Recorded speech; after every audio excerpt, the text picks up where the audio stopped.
Hi, I'm Jeff Littorno. I'm the author of a few books here. This is my third video now. I've been talking about the books I've written.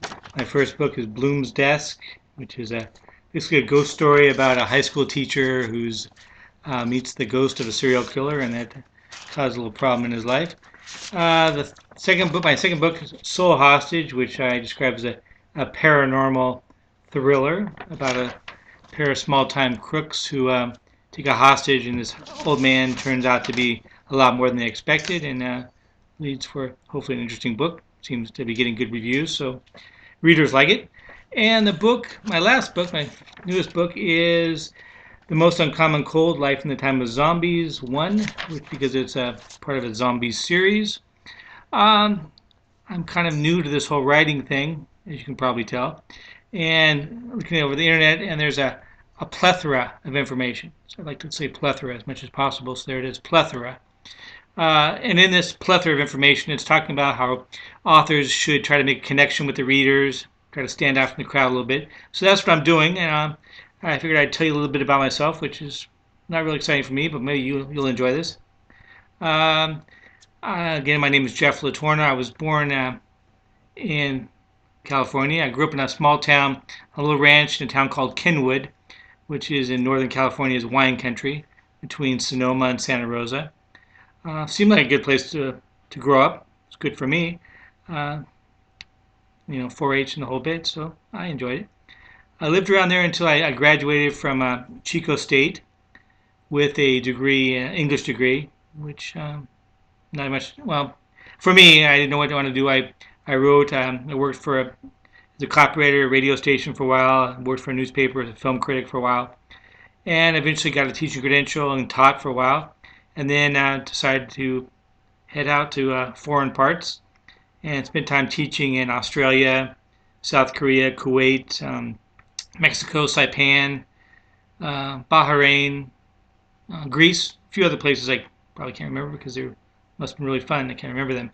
Anyway, I'm a horror writer. I write the genre is horror because that's what I've always been a big fan of, horror films and books. So it seemed like the most natural area for me to go into. And my new book, as I said, is a zombie book. I'm going to read a little bit from there today. This is taken from toward the end of chapter 1.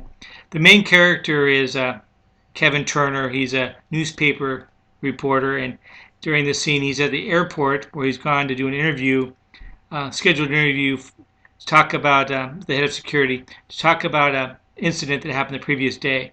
So when he gets there, things don't go as he thought they would. Starting here. The young waitress was on her back, with her hips twisted one way and her head strangely twisted the other way. As I moved closer, I could see that her eyes were open and staring unblinkingly at the ceiling. Nothing about her suggested any sign of life. In the next instant, my assumption was immediately wiped away as I caught a slight shiver from her foot inside her blood-stained white tennis shoe. The movement did not fit in the scheme of things. Everything I saw signaled corpse. The still pool of blood beneath her, the sightless eyes, and the grotesque angle of her head all painted a picture of violent death. My rational mind managed to explain away the movement as just simple muscle spasms, and that explanation satisfied me until she tried to get up. The young woman moved from side to side and raised her head. Her neck was still bent awkwardly to the left. I was struggling to make sense of what I was seeing when she spoke.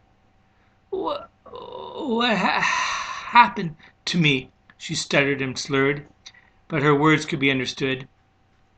Her eyes were still glassy as she slowly turned her head to look at me.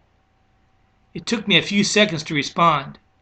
Replying to someone who had just a moment earlier, to all appearances seemed dead, has a way of taking your breath away.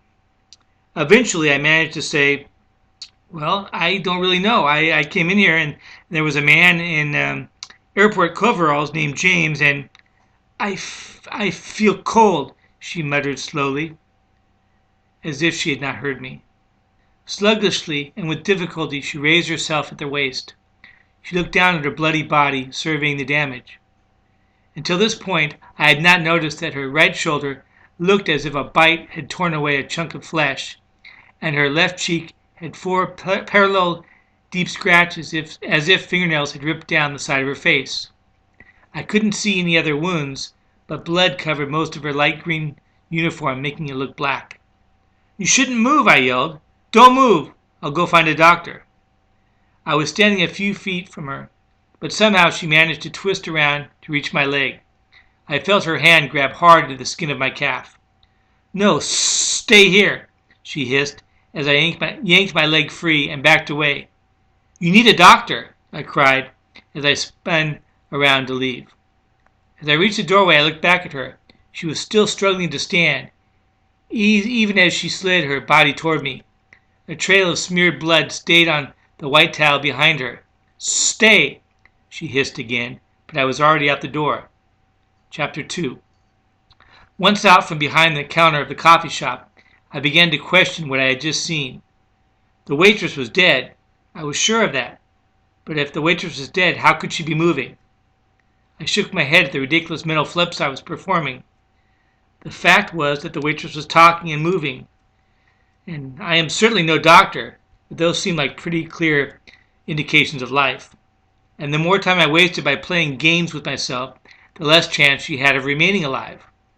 With my new dedication, I hurried out of the coffee shop in search of some medical assistance. Unfortunately, my enthusiasm was not going to make people appear out of thin air. And people is what I needed. I had thought the airport was slow beforehand, but it was nothing in comparison to what I now saw. The place was absolutely deserted. Even the few stragglers I had seen earlier, stumbling through the terminals on their way to catch flights, were gone. There was not even an announcement of an arriving, departing, or delayed flight. It was silent, and this lack of sound was incredibly unnerving.